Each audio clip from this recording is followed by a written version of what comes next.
What is up, everyone? Neumatix here with another Minecraft mod showcase. I hope you're excited to look over these mods that I went ahead and reviewed. One's going to really allow you to create your own villages. Another will allow you to create your buildings in a more rustic way. And lastly, we're going to go over one that allows you to increase your overall HP. So without further ado, let's do this.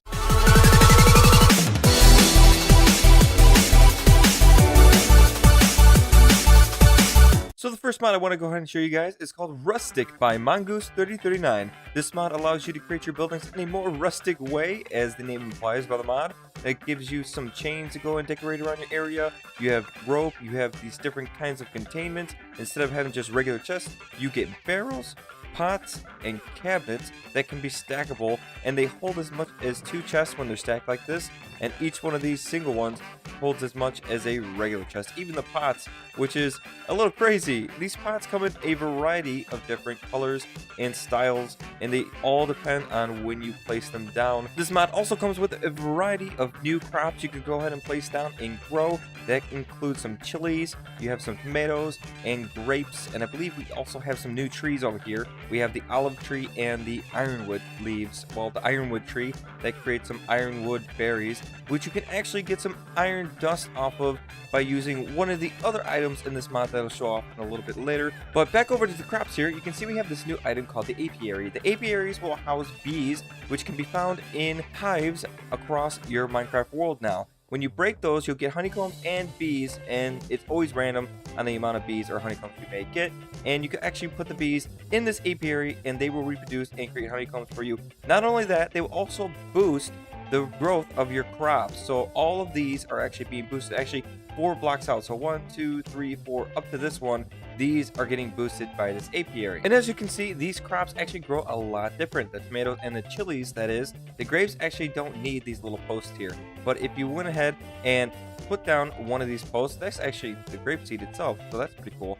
But if you actually put down a post, which is in the mod, a wooden stake, you can put that down and then place your tomato seeds or your chili pepper seeds on top of the post. It has to be directly on top for it to work, and when you plant that, it will give this little effect, and they will grow over time just like any other crop in Minecraft. This mod also allows you to crush certain items down into liquids that can use in different elixirs. So we have the crushing tub. Crushing tub allows you to do just that, which you can throw your items into, and I don't believe that's how you do that, but if I went ahead and right click, there we go. It actually took the entire stack, and you saw that I just jumped into it, and it will allow me to crush these olives down into olive oil. And all I'd have to do after I went ahead and jumped on all of these, I'd grab a bucket and swipe all of that liquid, and I can use it in different elixirs. Over here we have the drying basins, which acts as an evaporator to get different items out of different liquids. So right here in my hand, I have this ironberry juice bucket. If I went ahead and put that in there, over time it would evaporate out and it would give you a certain item. This would actually get you a tiny pile of iron dust. One of the last items I wanted to go ahead and go over, and before we get into those alchemic condensers, is a liquid barrel. And if nothing is in it, or if there is water in it, when it is sitting outside and raining, it will actually collect water for you. And you can actually store, I believe, 16 buckets of any kind of liquid in it, and you will be able to definitely use a tech mod to go ahead and transport liquids across different barrels. This is something that I thought was really useful with this kind of item in this mod. Alright, so for the last thing I want to go over in this mod are the alchemic condensers. So you have the regular one, and you have the advanced alchemic condenser. So once you go into this thing, it looks a little confusing, but it's actually not that bad. All it needs is some water, some fuel, some glass bottles, which are going to be used to grab whatever elixir you created from these 2 slots from the ingredients you're going to be using. So it's going to need this alchemic condenser and these alchemic retorts on either side for the regular one, and you're going to need 3 of them for the advanced version. So over here, you just have to grab your water bucket and place it. Oh, and it starts to rain. Great. Hold on. All right, back at it. So as I was saying, all you'd have to do is grab your water buckets, place them into this, just like if you were to take this water bucket and place it in just like that. And once it is full, it'll just bring you into the GUI. You can go ahead and place your glass bottles up here and your coal down here to burn up whatever you're going to make. So let's say we're going to make our elixir of instant health. it is going to show you, well, we can't do that one because that is part of the advanced one, but if you use the simple alchemy, it is going to need raw beef and chamomile, which will in turn be brought down and made into elixir of instant health. Pretty cool. But as you saw, there's another one called elixir of instant health 2, which is going to need something else to go ahead and create this thing. That is where you are going to need to create the advanced alchemic condenser. And really the only difference between the simple alchemic condenser and the advanced one is that you will be able to put an extra item to modify whatever you're brewing together. So we'll go, and it just makes the elixir stronger. Alright guys, so next up we have a mod that adds something to Minecraft that I feel should have been added a long time ago. It is called Level Up HP by Sargunster. It allows you to do exactly what it says, level up your HP. So I'll go ahead and show you what this mod is all about. I went ahead and went in survival mode, and now I actually adjusted some of the scaling for the HP up, and I'm going to go ahead and kill a mob here, and as soon as I do, I get HP up. Those 2 gold hearts mean that I have an extra heart, so that gold means 2 instead of 1. So if I keep killing mobs, and if I could get this cow, I should be able to. I can't get him. There we go. I went ahead and leveled up again. And this is all configurable in the mod, and it is actually very easy to get to. So all you need to do to change the options around in this mod is go ahead and go into mod options, go and find level up HP, which would be down right here. Go down here to config, go to general, and here's all of the different config options you can mess around with. So you can have death XP penalty base. This is the amount of XP you will lose on your death. You got a scale, you have heal on level up, so as soon as you level up, you'll automatically heal. That'd be very nice. So if you're down in a dungeon, you're down to maybe 2 hearts, and all of a sudden you level up and get full hearts again. Then you have the offset, which is how many you can actually start with. So you can start at the default, or you could go in the negative and start with less hearts than you would in regular vanilla Minecraft. And there's all these other different options. This is the one I changed, livestock gain. So depending on how many livestock you kill is how many XP points you would gain. So I changed mine to 1000. I think it was set at 5 to begin with, so we're set to default. And it did not reset for some reason. That's weird. But it was at 5, I believe. And then you have a maximum level, the total maximum amount of levels you can gain. You have a monster gain, how many experience you're going to get off of that. And then your 2 basic ones, which you are going to need a minimum of 500 XP to gain 1 level. So you can change all of this to your heart's content, whatever you would like to make it easier or harder on yourself as you're playing throughout your Minecraft world. Next up, we have a mod that many of you might actually be familiar with. It is called Minecolonies Kostronor. It has been updated a few times to include a lot more stuff, and it's got a lot of stuff that's actually being developed even further. So let's go ahead and dive into it and show you what we have. Before we really dive into it here, to give you a general overview, this mod pretty much lets you create your own village. So you go ahead and you start out by crafting either a supply ship chest or a supply camp chest. You can only have one in your entire world, so you better like whatever you pick. And this is what the ship looks like.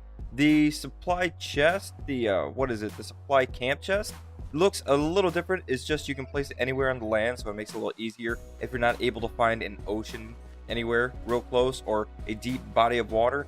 And this ship can only be put in a deep body of water, and it gives you this little ladder that goes up top. Actually pretty neat, because on the inside it already gives you some chests, it gives you some beds that you can go ahead and go sleep in. So it's kind of like your first starter home that you can kind of go ahead and get, which doesn't really cost too much, I believe. Yeah, you can go ahead and make it out of some oak boats. When you go ahead and place down either one of these, you're going to automatically get a chest right here. No, I did not place that down there. It comes with this. So when you open it up, it's going to have this town hall and building tool. These two are vital for you to be creating your first little village, your own little colony of your own. And you could go ahead and place it wherever you want, this little town hall. And as soon as you do, you're going to start getting people that you can use to further your development and create this. This is your town hall. Well, actually, this is the level 2 town hall that I have right now because I've been upgrading this thing off in the background while I've been recording between takes. In your town hall, you're going to automatically get all this different kind of information, like permissions in case you're on a server. You have your citizens of how many you have, the information. You have 6. I have 6 out of 6 citizens right now. You actually only start out with 4, and you have to kind of build up from there. It shows that I have unemployed 0, so all of them are working. 2 builders, 1 delivery man, and I've got a bunch of these different ones like work orders. You can see what others are doing. Who just came in here. That was random. But I actually messed up, and up there was my original town hall, but I accidentally, don't do this. Do not accidentally destroy your little book stand right here, or for that fact of the matter, any little area that comes with any of these buildings, because you will be redoing it or having a builder redo one of these. As far as I know, I don't know if there is a safe way to reconstruct it or not. So I should go back a little bit on what I said about the town hall. When you get your first few citizens, you're going to need to build a builder's hut, which is actually pretty easy to build. All you have to do is get some wood and a door, any type. We'll go ahead and get you a builder's hut. You go ahead and place that down, and once you place it down, you can actually go over to it. Right now, mine's going to say fire worker, but if I didn't have a worker already assigned to it, it would say hire worker. So once you hire a worker, then you can actually go back over to that, and it will give you the option to have build building somewhere. This one says upgrade building right here because I've already built it, of course. And upgrade building, sometimes some of the buildings will say just build building. It doesn't really say an upgrade or anything like that. But if you've already had it in place and you hit the button to create one or build it, it's going to be upgrading it. Now, if you want more citizens, you're going to have to build some citizen huts. These are vital for you to getting more citizens in your colony, because each one stands for one person that can be in your colony. So if you went ahead and built your builder's hut and had them build one of these, well, that only counts for one of those guys. So you're gonna have to build at least 2 more and upgrade them from tier 1 to tier 2 each in order to have your maximum of 4, and then any others you upgrade from there, or any more you build, you will get more colonists. To kind of show you how the builders work, I'm going to go ahead and go in here and upgrade my town hall. So let's go ahead and go in here, say upgrade building. It's automatically going to assign one of my builders to this building, as long as they're not already working on something else. It's going to put this yellow tape around here, and then I got to go find where Colby is going to be. I believe she goes right here. Yep, Eleanor Colby. So if we look over here, we click that button, it's going to show me all the materials I need in order to upgrade that building, which is a lot. So I already have enough chests, crafting table, dirt, furnace, but I'm going to need everything else that's in red. So if you had enough of the materials, you can actually click this little button. I already have some of the materials. I have 156 out of 214.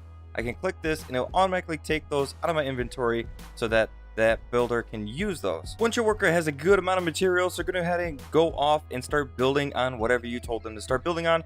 Even if they don't have everything right away, they will eventually go back to the builder's hut to check out what they have and what they don't have. And trust me, they will definitely yell at you through the chat in the bottom left hand corner to let you know if they don't have something. And all builders have varying speeds, so certain ones will build faster than others depending on their skills. And that's another thing, each citizen has a different number of skills, and they will be better at one thing than the other. So one may be better of a fisherman, another farmer, another deliveryman, and so on and so forth. Once you go ahead and get most of your colonies settled, you will be able to sit back and relax and let most of everything come in on its own without worrying about anything like planting or taking care of any of your crops, fishing for any kind of fish you need, or even those puffer fish that you need to go ahead and make water breathing potions out of. You won't have to worry about mining too much ever again, because you have a miner that can go ahead, and this is only a level 2, and I'll go ahead and show you how far down he travels, all the way down here, and anything good that he takes out of here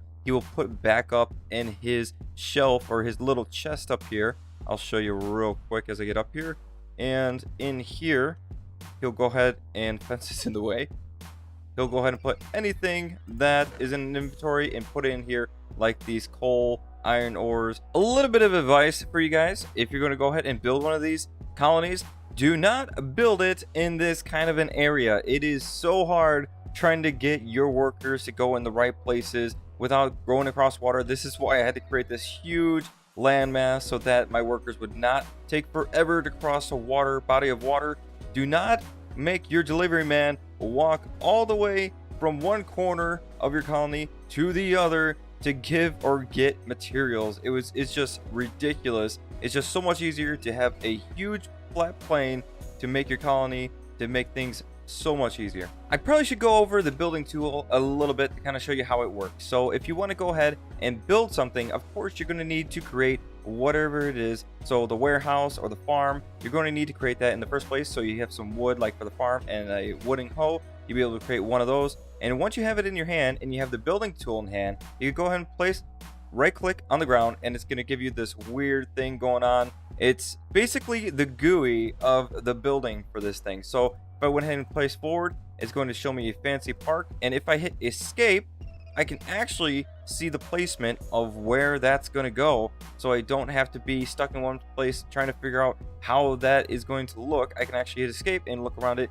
see exactly where it's going to go. So if I wanted to go ahead and go back into that, all I have to do is right click back on the ground. And then this is under decoration. So you don't have just buildings, you also have decorations you can put around. So we have parks, we have it just says decorations, miners, walls, waypoints.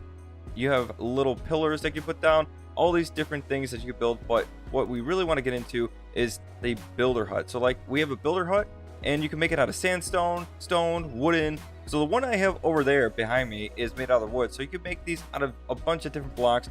But remember, you're going to have to supply those blocks. And if you probably notice, you see these little diamond blocks going all the way around. You can actually see them way out there too.